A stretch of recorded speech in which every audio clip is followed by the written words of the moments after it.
سلام. امروز میخوایم طریقه پوست کندن شنسل مرغ رو بهتون یاد بدم، طرز صحیحشو. این شنسلمونه. هیچ وقت از اینجاها بر نگردونید، چون از اینجا وقتی که بر میگردونید این پوست رو میکنیدش،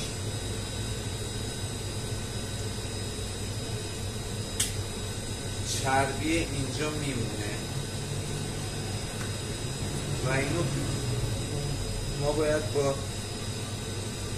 چاقو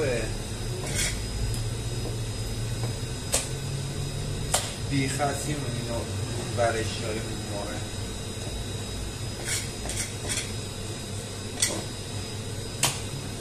ولی طرز صحیحش اینه که این شنسلمونه از این ته سینه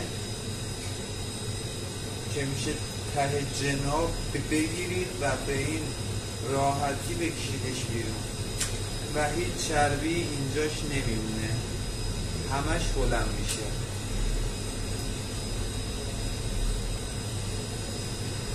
دقت کنید اینجا میشه ته سینه که میخوره به جناب.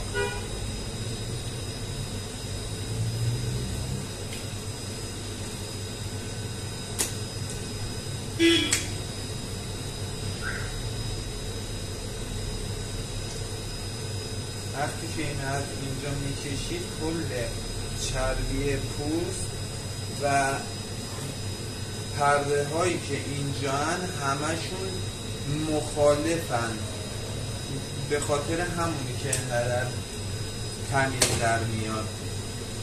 ولی اگه موافق اون پرده ها بکشید، اونجا پرده های چربی که میشن این رو سینه‌تون میمونه، رو شنسلتون میمونه.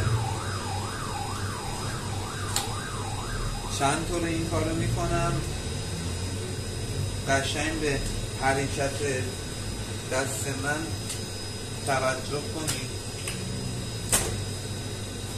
این شنسلمون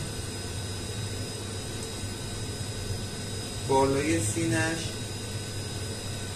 پایین سینش، اینجا میشه پایین سینش. یه انگوش رو میگیرید اینجا، یه انگوش اینجا، این میشه